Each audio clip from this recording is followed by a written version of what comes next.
Afsus, hamyurtimiz nokaut bo'lib qoldi.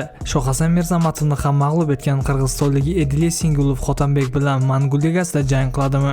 Nursulton Ro'ziboyev Sharabullet bilan Mangul ligasida kurash haqida javob berdi. Meni kuzatayotgan do'stlar, meni taniganlar biladi, YouTube'da anchadan beri faoliyat olib boraman. Katta kanallarim blok bo'lgani sabab sizning poddershkangizga muhtojman. Kanalimizga obuna bo'lib, har bir videomga like bilan poddershka qilib ketishingizni so'rab qolardim. Oldindan rahmat.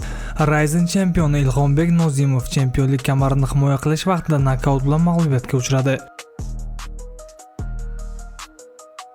Jasko Koach Mangul ligasida Ediley Singulov va Xotanbek Boynazarovning jangini tashkil qilishini aytdi va bunga Xotanbekning o'zi Edilni faqat men to'xtataman dedi. Bitta Xotan to'xtatadi buni.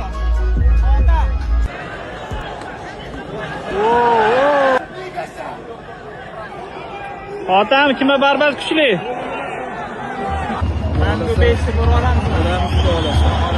Menejer bilan ham gaplashdik bu to'g'risida. Asiyada kontrakt bor. Agar Asiya xo'p desa, misol uchun Mangul ligada tashkil qilish niyatimiz bor. Ikkalovi bir-biriga munosib raqib.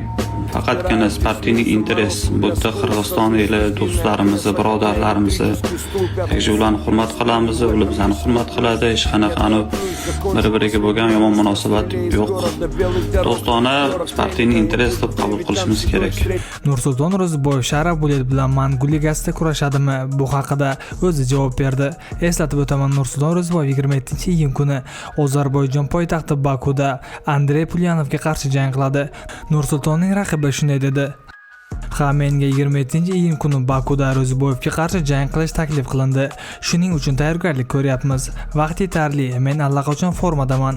Faqat barmog'im biroz davolab, raqibga munosib tayyorgarlik ko'rish qoldi", deb yozdi Pulyanov shaxsiy Telegram kanalida. Andrey Pulyanov MMA'da 14 ta jang o'tkazib, 10 ta g'alabaga erishgan. Nursulton Ro'ziboyev esa 47 ta jangda 36 ta g'alabaga erishgan. Agar videomiz 300 ta like olsa, Nursulton Ro'ziboyev va raqibini solishtirib, tahlil video chiqaraman. Aytgancha, ushbu jangni jonli efirda ko'rmoqchi bo'lsangiz, Telegramning qidiruv joyida "Bu jang team" deb yozing. Eng ko'p obunachisi bor Telegram kanal meniki. Eng ko'p kelgan savollardan Mangul ligada kurashasizmi, Sharabullet bilan kurashasizmi, O'zbekistonda bir hafta 10 kunda bo'lgan turnirlar haqida fikringiz debdi. Jasur aka chiqdi, 25-aprelga taklif bilan chiqdi. Prosta bo'y berib qolganligi uchun bo'yga tayyorgarlik ko'rdim. Sharabulletda ham meni ham bo'yim Ozarbayjonda. Agar u ham soperligini yutib, men ham soperligimni yutib Bestrama chiqsak, qanaqadir takliflar bo'lsa, kurashsak bo'ladi bu bilan.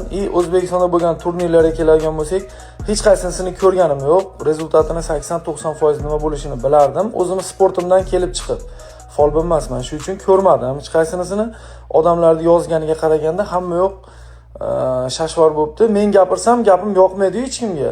Prosta to'g'risini gapirganligim uchun yoqmaydi. Yoqmasa o'zlari biladi, birovga yoqay deb gapirimman. Shuning uchun meni fikrimni tushundinglar.